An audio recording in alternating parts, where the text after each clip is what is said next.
ionization energy. And first you need to know what ionization energy is. So basically we define ionization energy as the energy that is required to remove 1 mole electrons from 1 mole gaseous atom, 1 mole gaseous atom, to form 1 mole of gaseous ion. And since you're removing electrons, what would be the charge of the ion? It would be a positively charged ion, right? So to form 1 mole of a gaseous ion having positive charge. And you don't even only need to know the definition. You should be able to write equations for ionization energy of any substance that you're asked for. Okay, so let's just write a dummy equation, or what we call a general equation, according to the diagram. So what will form an ionization energy? Will form 1 mole of a gaseous ion. So for example, you have a substance A, it will form a gaseous ion with 1 plus charge or 2 plus charge. I'll just write this as N plus charge, right? So 1 mole of a substance will form a gaseous ion. You have to remove the electrons, so you will get the electron as a product, or on the product side of the equation, on the right hand side of the equation. So you removed n number of electrons, for example, and you got a gaseous ion having n plus charge. So whatever the number of electrons you get, those many, that amount of charge on the gaseous ion, right? And where do you remove this electron from? You remove it from the gaseous atom of that same element, right? So this will be the equation. Be in gaseous form? Yeah, exactly. I'm going to discuss that in a bit. Okay. Okay. So this is the general equation that you need for ionization energy. So for example, if you want to write the ionization energy for sodium, right?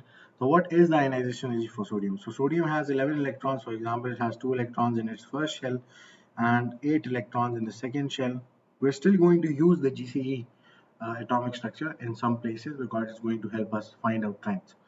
And how many electrons in the last shell does sodium have? It has 1 electron. So what is ionization energy? That if sodium is in its gaseous state and you want to remove this electron, you want to remove this single electron from the outermost shell over here, the energy that is going to be required to remove this electron, that's called your ionization energy. I'll call it IE. You have to write ionization energy completely, but let's write IE for now. Okay, so the energy required to remove this single electron from sodium is going to be called the ionization energy. Now whenever you want to remove an electron, you have to provide energy because the electron is being attracted by the nucleus. So you have to break that force of attraction in order to remove the electron. And since you're removing the first electron, what will you call this? Which ionization energy is this? It's the first ionization. Yep. And what about the second ionization energy of sodium? If you want to remove another electron from sodium, you can do that too. It's not a very energetically feasible process, but if you want to do that and you want to remove electrons from sodium, now sodium has how many electrons after the removal of one electron? Now sodium is an ion and it has 8 electrons in the second shell, 2 electrons in the inner shell, and it also has a positive charge.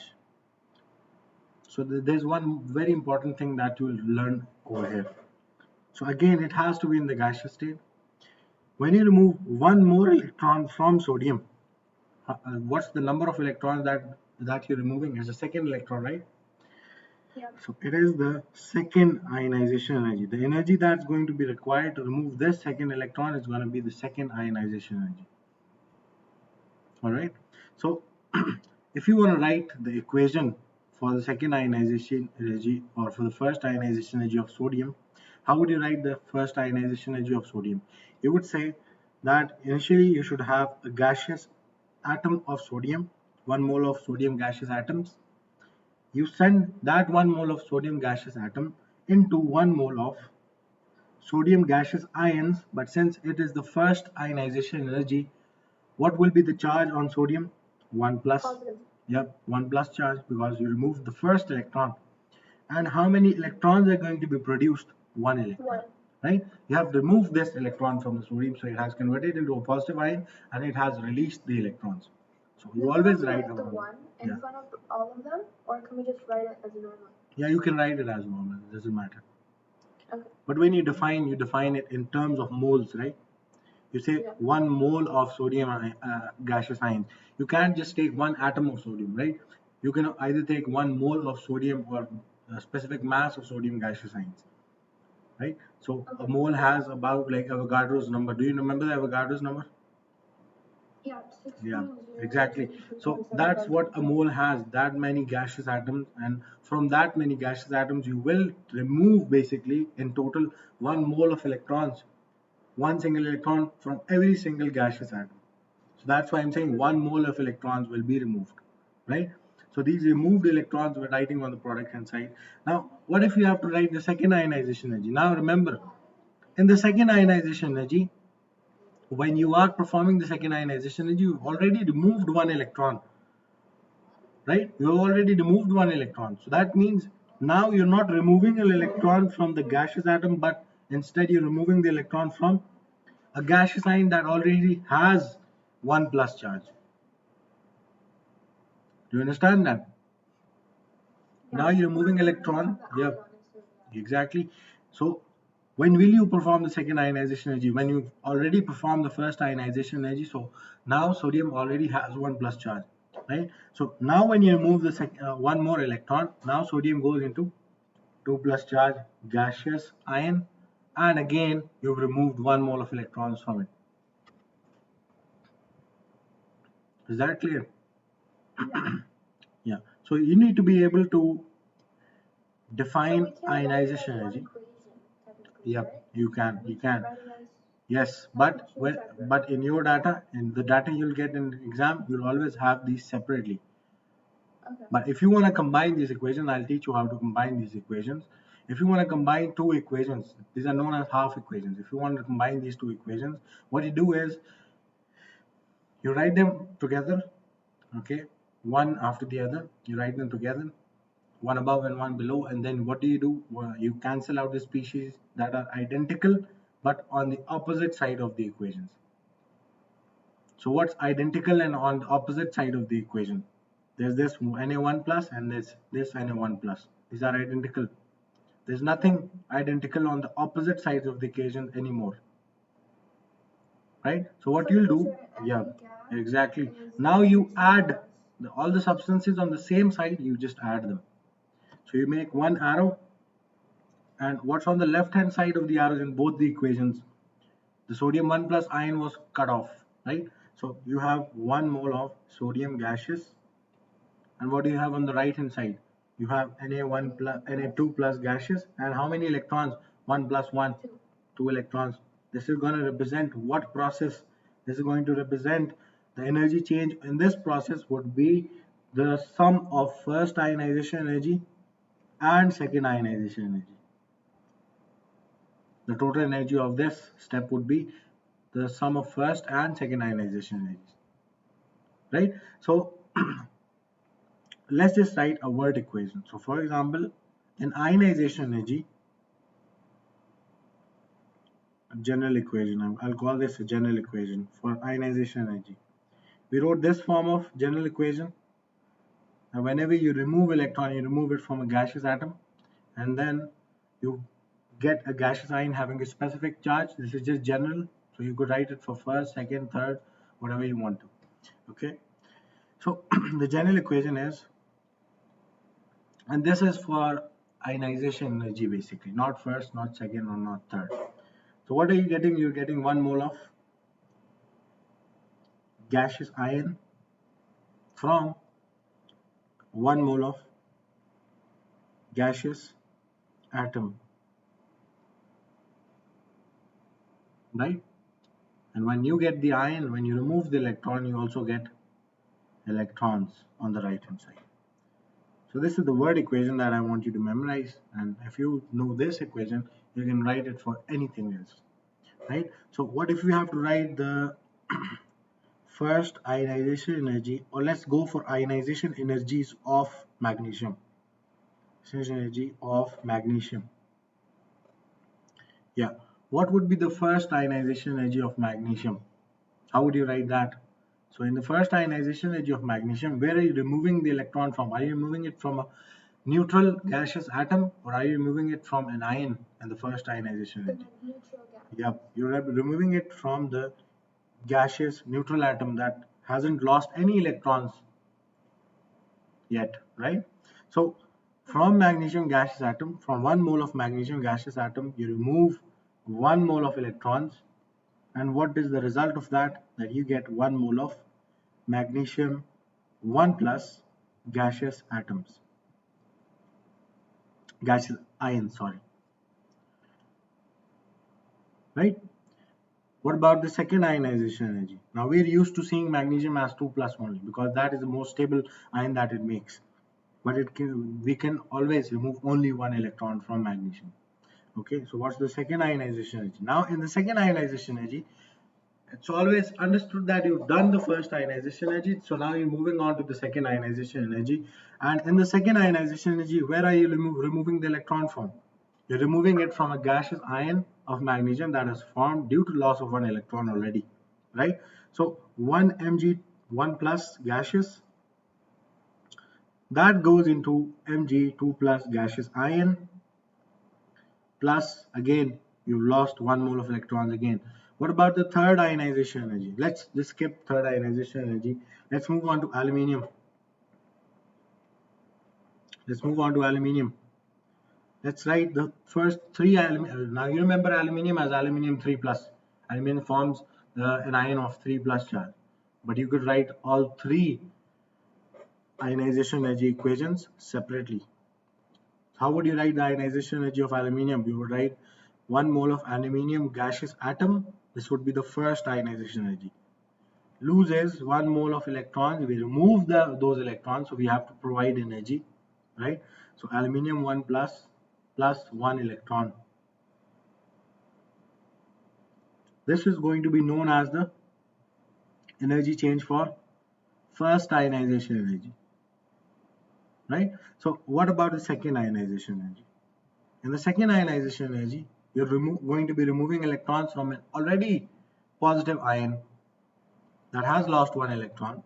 So aluminium 1 plus gaseous goes into 1 mole of aluminium 2 plus gaseous plus 1 mole of electrons. This was your second ionization energy.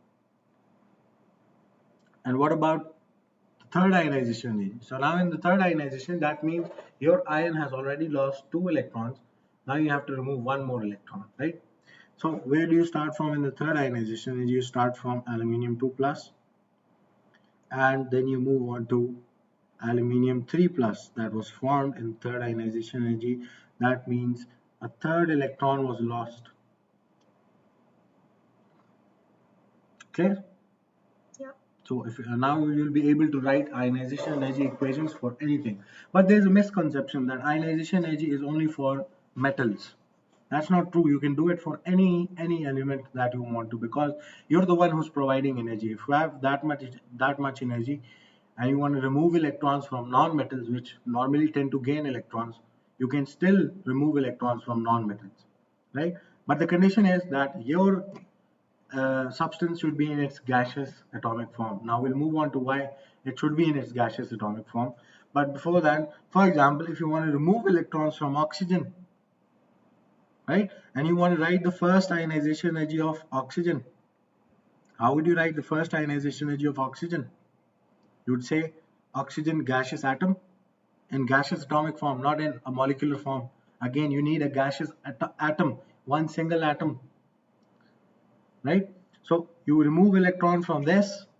So 1 mole of electrons are removed from this. What do you get?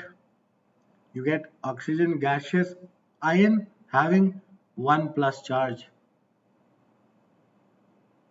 right? But we're not used to seeing this because that's not a feasible thing. Yeah. What? And we don't write it in diatomic structure because it has to be one, right? Yep, exactly. You need a gaseous atom, not a gaseous molecule. You need a gaseous atom, right? So what about, for example, the second ionization energy of chlorine?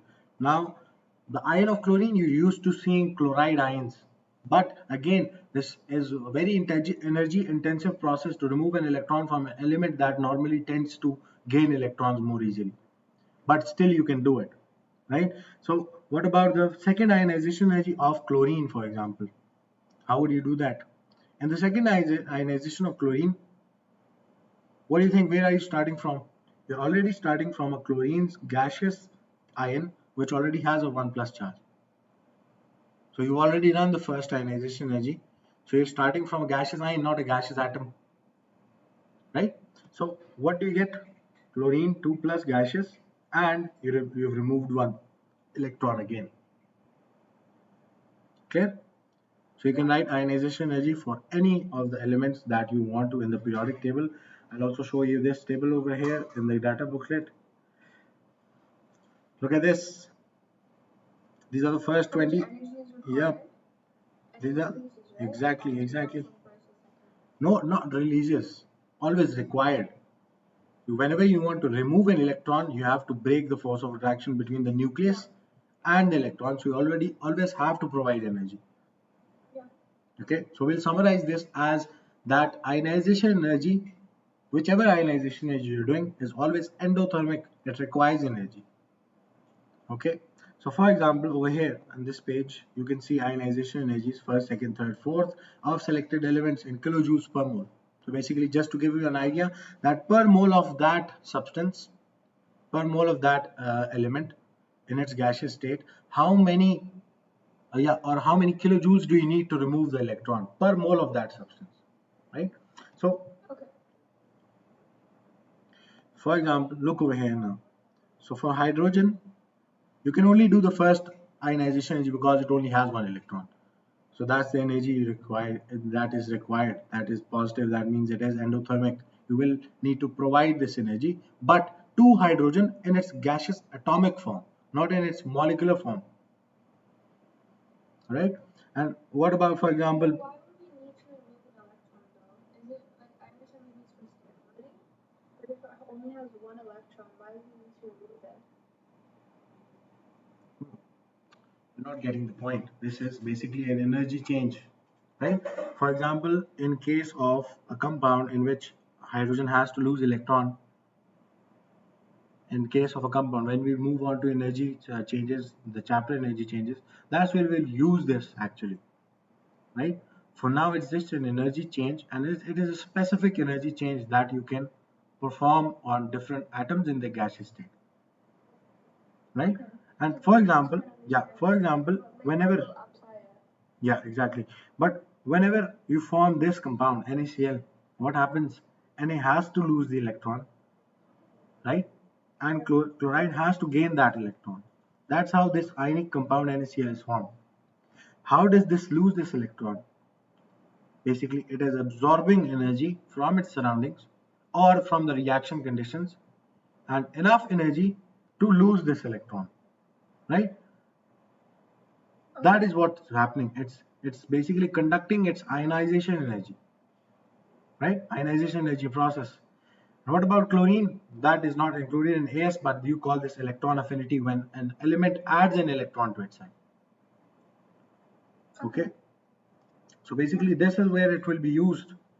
So we're basically defining energy changes, right? Ionization energy first. All you need to know about ionization energy for atomic structure chapter 1 is basically the trends of ionization energy in the period, along the period, or along the group, or down the group in the periodic table, and how it is affected. Basically, you need to know how to make sense of ionization energies. All right. So right now we're not going to apply it anyway. So, for example, over here you have neon. Now, neon has the first ionization energy of this. Then you could remove the second electron and it would have a greater ionization energy. Removing the second electron requires more energy. Again, we'll get to that later. And what do you think about the third electron? Third electron needs even more energy to be removed, right? So basically, in short, the basic reason behind that is that the nucleus has the same number of protons when you started from the neutral atom, and now you're at the third ionization energy. The nucleus has the same number of protons, it has the same positive charge, but as you are removing electrons, the number of electrons are decreasing, so the net charge that the nucleus can apply on each electron increases, right? So basically the force of attraction with each electron is increasing, so whenever you need to remove another electron, you have to provide even more energy than the previous one, Okay. because the net So nuclear pull is increasing. Yep, exactly. So what do you see? What happened in the fourth ionization energy? You require even more energy, right? So these are the elements, and for all of these elements, you can do ionization energies and the other elements. But for the tabulated values, these are the only elements that you need to know. Okay. So if whenever you're in need of ionization energy values and you're not provided with them in the question, you can always come back to the data booklet and check it from here. Okay. Okay. Now, so where were we? We were at ionization energy, and now we know that the first ionization energy is always less than the second ionization energy, and the second ionization energy will always be less than the third ionization energy, but more than the first ionization energy, and so on. If we go on further, right? So if I just use dummy values, for example, in the first ionization energy, the energy required to remove electron was 100 kilojoules. What would be the energy required in the second ionization energy? More than 100 kilojoules or less than 100 kilojoules? more. More than 100 kilojoules. That would be, for example, 300 kilojoules. And what about the third? You'll require even more energy. You'll require 600 kilojoules to remove the electron now, right? So that's what you need to know, for example. And one thing you need to know is what type of energy change is it. There's two types of energy changes. There's exothermic change and there's endothermic change. So endothermic, an energy change that's endothermic, what does it do?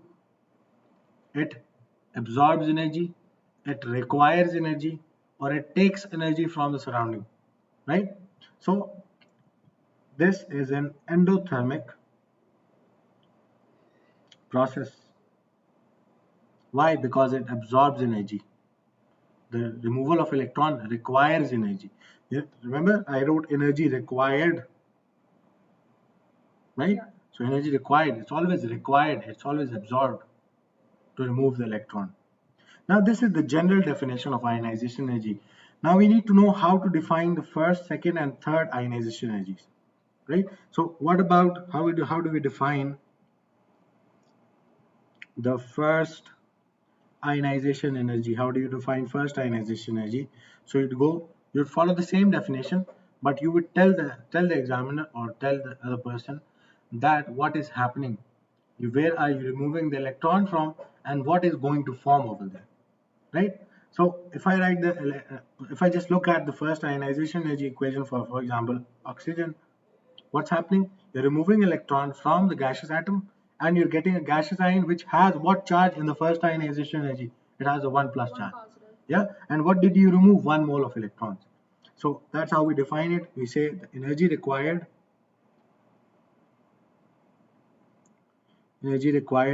to remove 1 mole of electron from what? 1 mole of gaseous atom to form what in first ionization energy? 1 mole of a gaseous ion, yeah, but it's the first ionization energy, so you have to be specific. What kind of a gaseous ion would you form? One positive. Yep, having 1 plus charge. That's first ionization energy. How would you define second ionization energy? Second ionization energy. How do you define second ionization energy? Define as that as the energy required to remove what? 1 mole electrons from what In the second ionization energy, you're removing an electron from a gaseous ion that has a 1 plus charge to form a gaseous ion that will have a 2 plus charge, right? So the energy required to remove 1 mole of electrons from a gaseous ion, not a gaseous atom now, gaseous ion having 1 plus charge to form gaseous ion, 1 mole of a gaseous ion having 2 plus charge. That's what you get in second ionization energy. And how could you define it for the third ionization energy? Do you think you can define for the third ionization energy now? Yeah. Yeah, So easy, that right? the energy required to remove an electron from 1 mole of a gaseous ion that has a 2 plus charge to create a 1 mole of a gaseous ion that has 3 plus charge. Exactly. But you never say an electron. What do you say? 1 mole of electrons. Right? You're not removing a single electron, you're removing a whole mole of electrons, Avogadro number of electrons, because you had Avogadro number of gaseous ions. Right? Yeah. Okay. So what kind of process is the first ionization energy? It's endothermic. That means it's positive because it requires energy. Its value is always positive. What about the second ionization energy? Again, endothermic. It requires energy, so it is a positive energy change. Right? And then we discussed that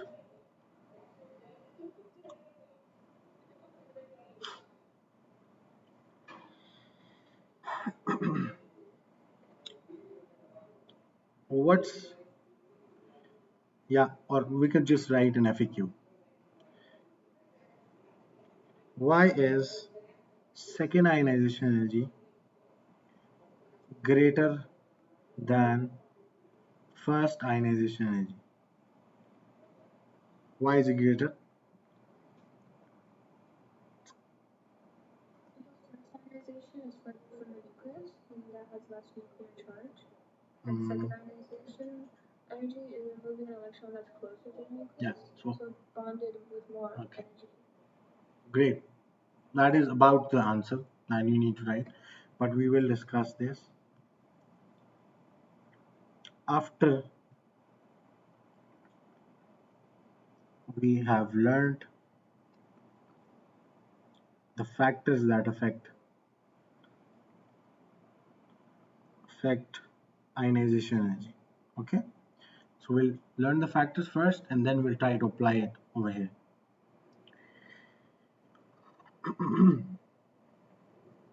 Now, one last thing, you asked me in the beginning, why do we need to be in gaseous state in order to remove electrons? Because first of all, just look at the definition. Whenever you're saying you're providing the energy that is ionization energy, you're calling that energy ionization energy when you're removing an electron from the gaseous atom to form a gaseous ion, right? You're removing the electron. That's the requirement of the definition. That's the first reason, that you have to remove electron from a gaseous atom, not from a solid or a liquid or a molecule, anything. It has to be gaseous atomic form, right? And the second reason is that since it is the energy that is going to be provided to a gaseous atom to remove the electron, or when that energy is provided to a gaseous atom, it removes an electron. So what we do is we can say it like this. For example, if we say that removing an electron from sodium solid and forming a gaseous ion of 1 plus charge, this is ionization energy, or the energy that is going to be required is going to be equal to ionization energy. That's wrong. It's not going to be equal to ionization energy. Why? Because in ionization energy, it's a requirement that you start from gaseous atomic form. You're not in gaseous atomic form, right? So the energy you're providing right now, that's not going to remove an electron from sodium solid. What is it going to do?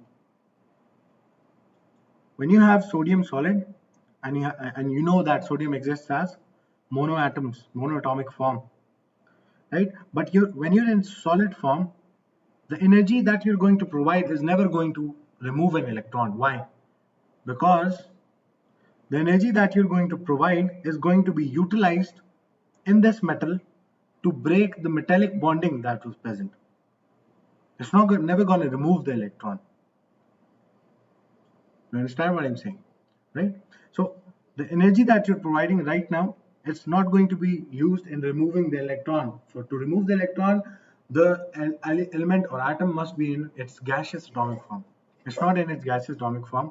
And when you provide the same energy that you want to remove the electron, the same ionization energy right now, that energy is not going to remove electron. What is it going to do? It's going to start breaking the metallic bonds between sodium atoms, sorry, sodium ions over here, and the electrons, the sea of electrons. Electrons in gases form. That's why we remove them in gases form. Yeah, we could say that, but there's another important reason to it. What is happening when you're providing the same energy to a solid? It's not utilizing that energy to remove electron, right? Yeah. What is it doing? It's trying to break these metallic bonds right here. And now it has converted to a liquid. You have liquid sodium now. You have liquid sodium now.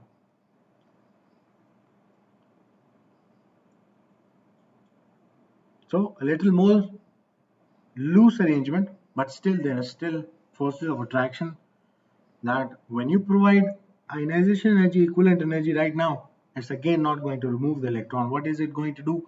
It's going to break the remaining forces of attraction.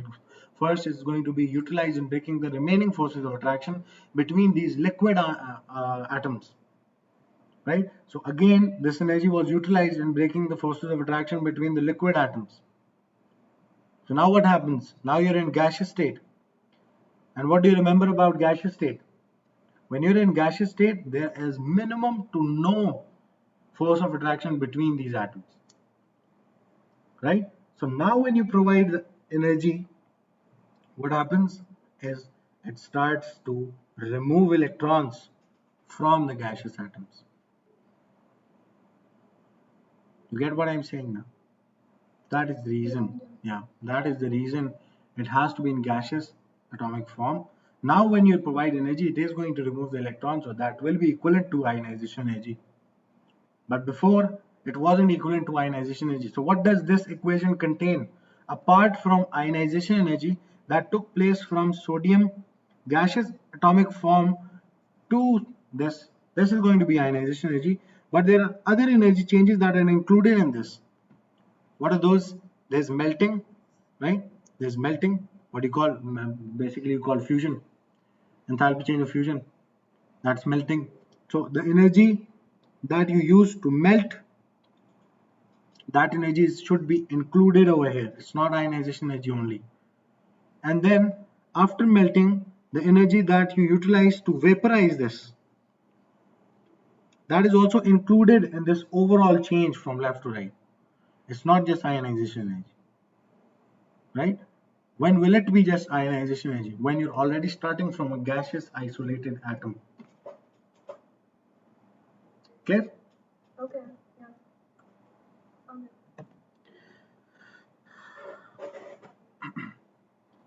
So that's why you have to start from a gaseous atom, because if you're not at a gaseous atom and you're providing energy, that energy won't remove an electron. That won't be ionization energy. That energy will be utilized in first converting into a gaseous state. That means from a solid to a liquid, and then from a liquid to a gas, right? And what about, for example, a molecule? Why don't you say that chlorine gaseous goes into chlorine negative? It will be used to break it down to an atom. Yep. And plus one electron. This is not ionization energy. Although you are starting from gaseous state, but you're not an isolated gaseous atom, or not in gaseous atomic form. You're in molecular form.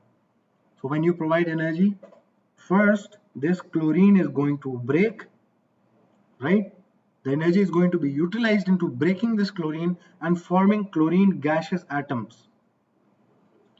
And then when you remove electron, that is going to be what? Ionization energy.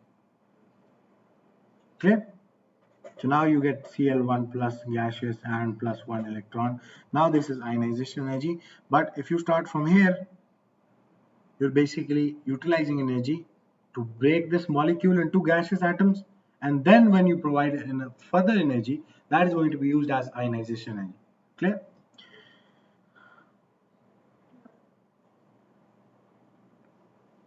What about the next thing, that is the factors of ionization energy?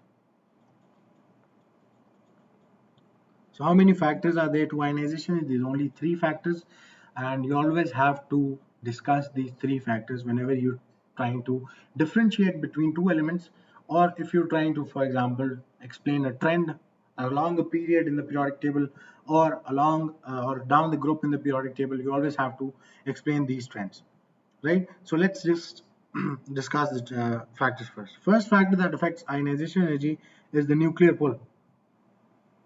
That means the number of protons inside the nucleus. So let's just compare 2 things. For example, if you have the same atomic size of 2 elements in the gaseous atomic form, one has 10 protons and the other has 20 protons, and you're trying to remove this electron from the shell. Both have same size, no distance. There's no difference in the distance between nucleus and the valence electron, but one nucleus has a greater nuclear pull and the other nucleus has a weaker nuclear pull.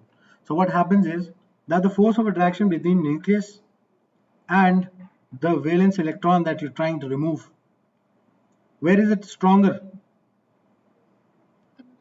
Yep, in the atom which has more number of protons, it will have a stronger force of attraction, whereas the atom which has less number of protons will have a weaker force of attraction, right? So in order to remove electron, where do you require more energy? Where do you require more energy to remove the electron? 20. Yep, in the right hand side. When you're trying to remove this electron, the ionization energy required will be greater because it has a stronger attraction with the nucleus because of the number of protons that this atom has. It has greater number of protons, so stronger attraction in the nucleus. So removing electron requires more energy. Whereas in the left hand side, the atom on the left hand side, you don't require that much energy because the weaker attraction between the nucleus and the valence electron. So in order to remove this electron, you won't require that much energy, right? So how would you link this to ionization energy? Let's make a proportionality. So you remember. So as the nuclear pull is increasing, what is happening to the ionization energy that you have to provide to remove the electrons? It is increasing, right? Increasing. Yep. And as the nuclear pull was decreasing, what was happening to the ionization energy that was required to remove electron? Decreasing. So what kind of a relationship is this? Direction. Yep, it's a direct relationship, direct proportion. Okay, now we're recording. So what was the factor? Number of protons, or you call that nuclear pull. The moment the nuclear pull starts increasing, or if 2 atoms and one of them has greater nuclear pull, then you need to provide more energy to remove the electron. That means it will have higher ionization energy, right? So we could explain this factor for ourselves. So if the nuclear pull, or if the nuclear pull increases, or the number of protons increases, there is a stronger force of attraction between what? Between the nucleus, which has the number of protons that it needs to attract the electrons, the nucleus, right? So if the nuclear pull increases, there is a stronger force of attraction between the nucleus and what? And the valence electron. Right? So if there is a stronger force of attraction between nucleus and valence electron, what happens? Yep. It will require more energy. Yes. So more ionization energy, i.e., is required to remove the electron. So you need more energy, right? So direct proportionality. This is the first factor that you need to understand. Now what about the second factor? What's the second factor? The second factor that you need to know is called shielding effect. So it's like interference or disturbance in between, right? So shielding effect. What's shielding effect? Now again, I'm going to keep the size same. I'm not going to keep the size same. Let's just keep the size same. And nuclear pole also same. But shielding effect basically refers to the shielding electrons. What are shielding electrons? These are the electrons, yep, present in between, yep, nucleus and the valence electron that you're trying to remove. These are known as shielding electrons. They're basically shielding the valence electron and the nucleus from each other, right? So what happens? Let's just make two examples. For example, this atom has 10 protons and this atom also has 10 protons. But both of them, one of them has 2 electrons in the first shell and 1 electron in the second shell that you need to remove. But the second one has 2 electrons in the first shell, 8 electrons in the second shell,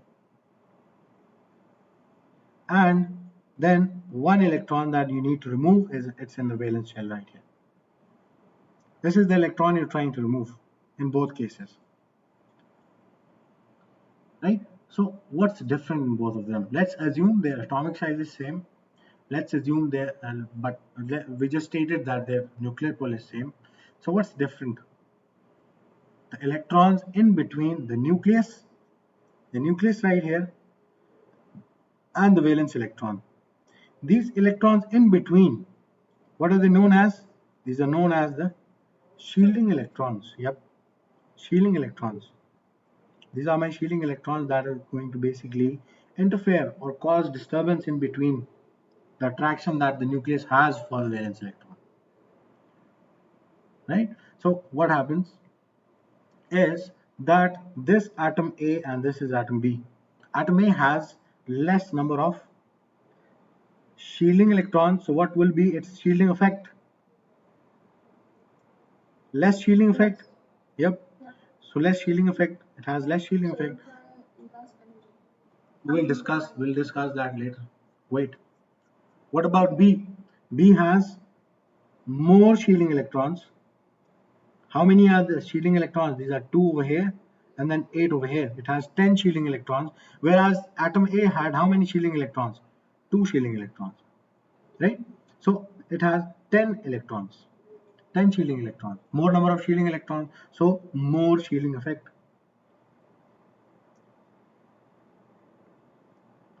So more shielding effect, right? And what happens when there's more shielding effect? If there's more, there's like a crowd. For example, if you want to talk to the valence electron, you're the nucleus and you're trying to talk to the valence electron, right? This is the valence electron over here, or this is a student, for example. If there is no one in between you, or if there are very less people in between you that aren't causing that much disturbance, you will have a better connection and you'll communicate better with the student, right? Yeah. But if you have a lot of students in between, right? If you have a lot of students in between and they're very noisy, like electrons, they're very noisy, what happens? You can't communicate properly with the student at the back of the class, for example, right? So what are they doing? They're interfering, they're causing disturbance in between, they're like weakening the communication. Yes, exactly. They're weakening the communication that you're having with the student at the back of the class. So they're causing a shielding effect, right? That's how electrons are doing this too. The nucleus is trying to have a conversation or a good connection or a good attraction with the valence electron, but these shielding electrons, what are they saying? Nope, you can't, right? And as the number of shielding electrons increase, more disturbance in between, less attraction of nucleus on the valence electron, right? So basically, when shielding effect is less,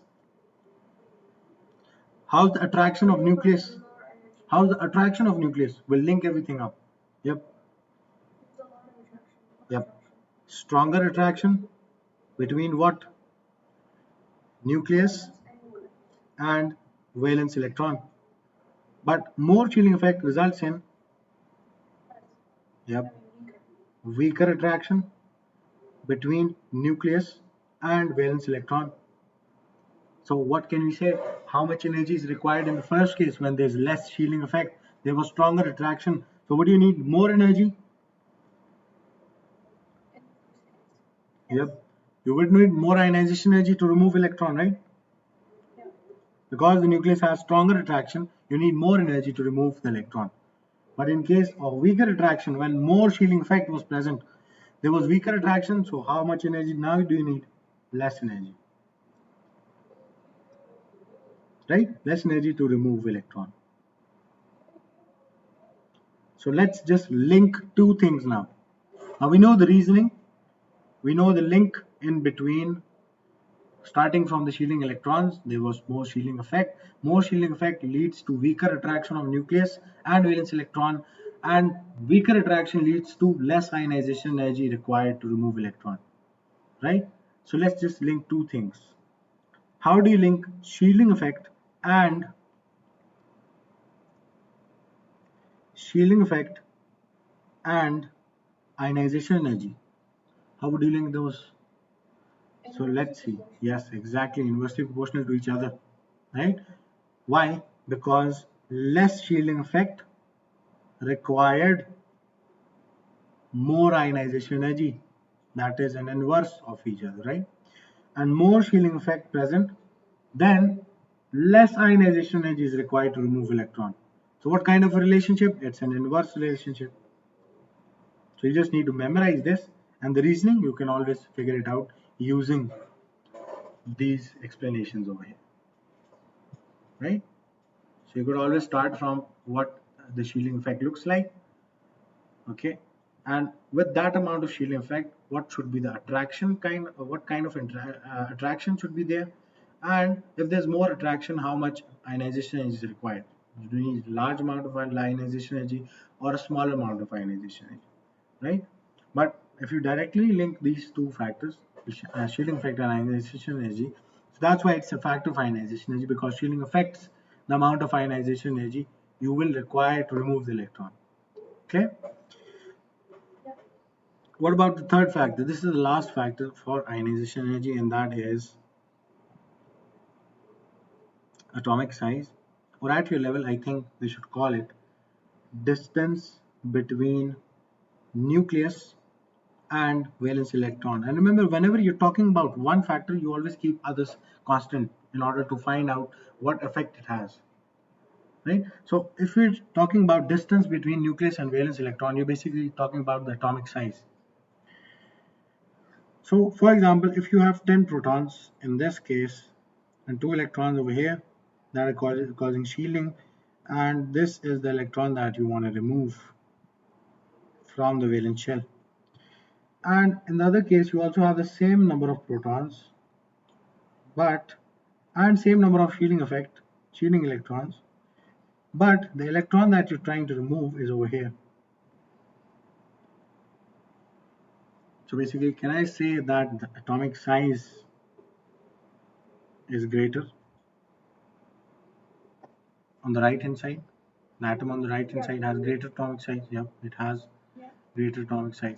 Do they both have the same nuclear pole? They both have the same nuclear pole. Do they both have the same shielding effect? Yes, they both have the same shielding effect. But what's happening? One requires less energy and one requires more energy. Why? Because when the atomic size increases, so this has less atomic size, this has more atomic size, right?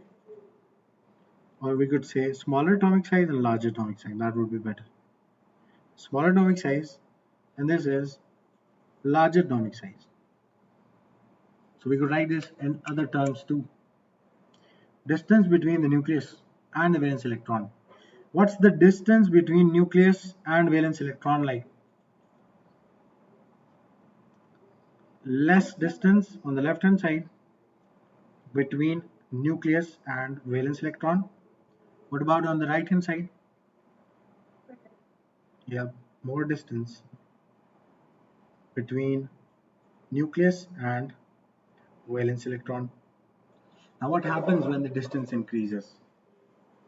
When the distance increases, both of them have the same proton or the same nuclear pull. But since the distance is greater, the atom on the left hand side, A, and the atom on the right hand side, the left hand side atom will be able to strongly attract its valence electron because it is closer to the nucleus, right? So nucleus will have a strong attraction with that electron. But since the electron in B is further away from the nucleus, so the nucleus is having trouble strongly attracting it, right? Because it is very far away from the nucleus, and it's the same as you talking to a person that is right next to you, and then you talking to a person that is like on top of another building in another apartment, for example. Where do you like communicate properly? When you're like right face to face, yeah, close to each other, right? But when you're too far away, you have to you have to shout a lot, and secondly, the other person is not able to hear you properly. So that's what's happening to the nucleus. When the electron is very far away, the nucleus cannot attract it properly. Yeah, so weaker force of attraction is developed over here. This force of attraction is going to be weaker, whereas this force of attraction is going to be very strong because the electron was closer to the nucleus. So that's what atomic size does.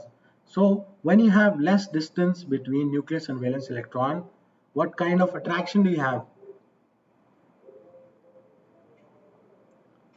Stronger attraction between nucleus and valence electron, right? And what does stronger attraction mean? When you have stronger attraction, how much energy do you require? Yep, you require more ionization energy to remove electron, right? And what about the second case? When you had large atomic size, you had more distance between nucleus and valence electron. So what kind of attraction? Weaker attraction. How will the nucleus attract the valence electron?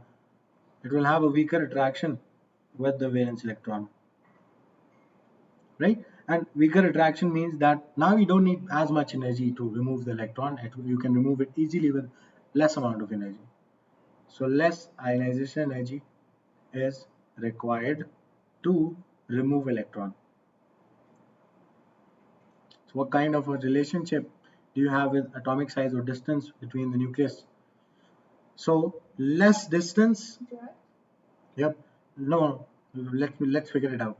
Less distance led to stronger attraction, which led to more ionization energy. So less distance, more ionization energy. Also inverse. Yep. More distance, less ionization energy. So that's an inverse relation. So basically, the atomic size or the distance between nucleus and valence electron, they're related to ionization energy inversely.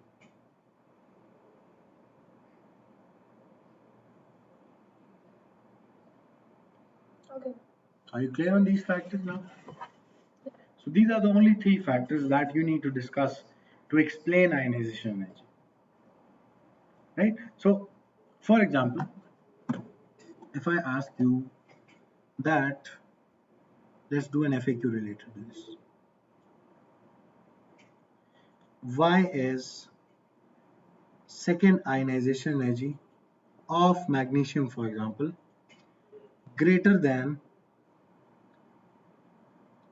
the first ionization energy of magnesium? Why? So let's just draw the structure. Magnesium has how many protons?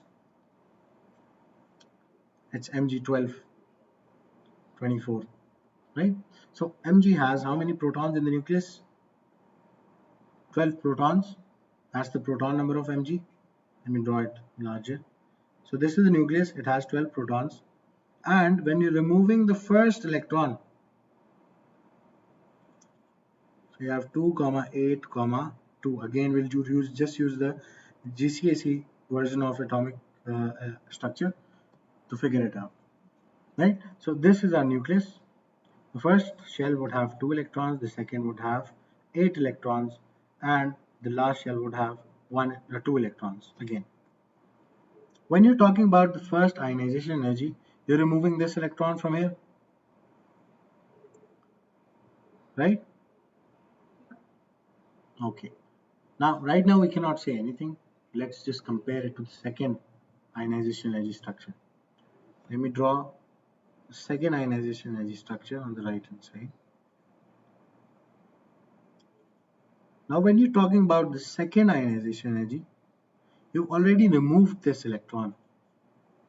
So, you have already a positive charge. You're removing the electron from an ion. We already studied that. But you're removing this electron from here. And the energy that you're going to provide to remove the second electron from this is going to be the second ionization energy, right? Yeah. Now, why is the second ionization energy greater than first ionization energy? Let's just discuss the factors. What about the nuclear pull? It's the same number of protons, but for less electrons. Yep. So let's just write three factors first. Nuclear pull, shielding effect, and distance of valence electron from nucleus. These are three effects, right? Factors. So in first ionization energy, what's the nuclear pull? It's the same. It has 12 protons, right? What about the second ionization energy?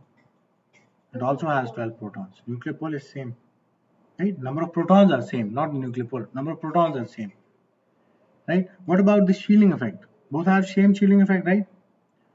10 electrons in between, right? So shielding effect is same. Let's just ignore this factor now because shielding effect is constant. What about distance from of valence electron from the nucleus? Still removing electron from the third shell, so it's about the same, right? So again, this is also same. What in the end is the dominant factor right here? Nuclear pull. Although it looks same, but look over here. These 12 protons have to attract how many electrons? 12 electrons. There are 12 electrons totally. So each electron gets a net charge of what? A net pull of one proton, right? Yep. Yeah. One proton pulling one electron. But when you removed one electron, now you have 12 protons. But how many electrons do you have? After removing one electron, 11 electrons. So what would be the net force that each electron is experiencing now? Should it be greater than one proton? Yeah. Yeah. So more than one. Then let me just find this 11 divided by 12. Oh, sorry, 12 divided by 11. Yep. 1.09. Yeah, 1.09. 1.09 protons. That's just the net resultant force that every electron is experiencing, right? So the nuclear pull that every electron is experiencing has increased, right? Yeah. Yeah. So that means now each electron has a stronger force of attraction with the nucleus in case of second ionization energy. So if there is a stronger force of attraction, would you need more energy to remove the electron? Yeah. Yeah. So that means the second ionization energy is supposed to be greater than the first ionization energy. And what about the third ionization energy? When you do the third ionization energy, you're done with this electron. You're done with this electron. Now you have to move inside. Even the outer shell has been removed. Yep. The distance changes. What else changes? Even the shielding effect or the shielding electrons have become only two because the valence shell is the second shell now. Even if the difference in energy between the first and the second is a little bit, the third one will have even more than the first. Yep. And second, Yep, right? exactly. And that is an application of ionization energy that we will study later. That is going to help you find out. Yep. That is going to help you find out the group number basically. Yeah. For ionization energies. Why? Because look at magnesium over here. The first electron and the second electron about double the energy, right? Because the nuclear attraction on each electron increased slightly. And you were still at the valence shell. That was the third shell. Distance from the nucleus was greater, and the nuclear pull was almost same. Shielding effect was almost same in both these cases because it has two electrons in its valence shell. But the moment you've removed these two electrons, look at the next value of ionization energy. It's a great jump, right? A big jump, a big difference between both these values. Why? Because now the valence shell has been emptied. You move into the inner shell. When you move into the inner shell, the shielding effect decreases. So now nuclear pull more strongly. The distance decreases. So now nucleus can pull more strongly. And even the nuclear pull on each electron is increasing. Right? So it requires a lot more energy. So that is what is going to happen. But let's just answer this: why second ionization energy is greater than ionization energy. So we'll say that in magnesium atom,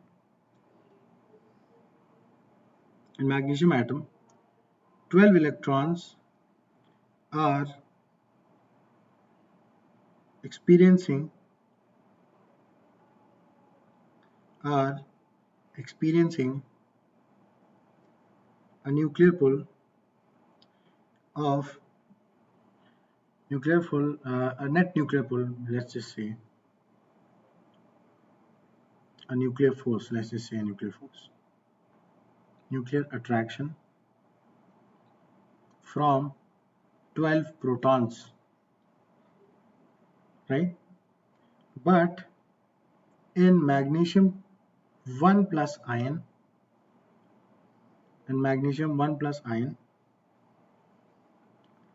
there are more number of protons than electrons. So what increases? The net nuclear pull on each electron increases. Are you following till now? Yeah. So basically, a greater energy is required. So a larger energy is required